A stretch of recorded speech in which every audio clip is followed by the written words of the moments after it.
IPL ২০২৬-এ কেকেআরের শক্তি এবং দুর্বলতা কি কি এবং এই দলের আইপিএল ট্রফি জেতার কতটুকু সম্ভাবনা আছে চলুন জেনে নেওয়া যাক।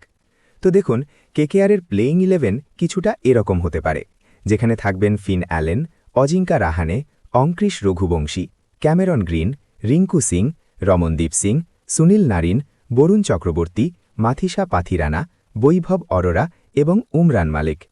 এখন এদের শক্তির দিকটি দেখলে ওপেনিংয়ে ফিন অ্যালেন এবং অজিঙ্কা রাহানে পাওয়ার প্লেতে বিধ্বংসী ব্যাটিং করবেন। মিডল অর্ডারে এই দলের কাছে বেশ কয়েকজন দুর্দান্ত ব্যাটসম্যান রয়েছে, যেখানে ক্যামেরন গ্রিন, অঙ্কৃশ রঘুবংশী, রাহুল ত্রিপাঠী, রচিন রবীন্দ্র এবং টিম সাইফার্টকে খেলানো যেতে পারে। স্পিন আক্রমণে কেকেআরের কাছে বরুণ চক্রবর্তী এবং সুনীল নারিন আছেন, যারা অত্যন্ত বিপজ্জনক বোলার।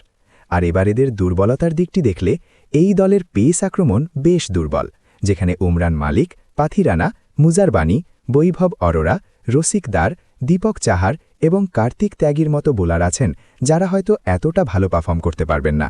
তার উপর রাসেলের চলে যাওয়ার পর এই দলের ফিনিশিংও বেশ দুর্বল হয়ে গেছে, যেখানে শুধুমাত্র রিঙ্কু সিং ভরসা।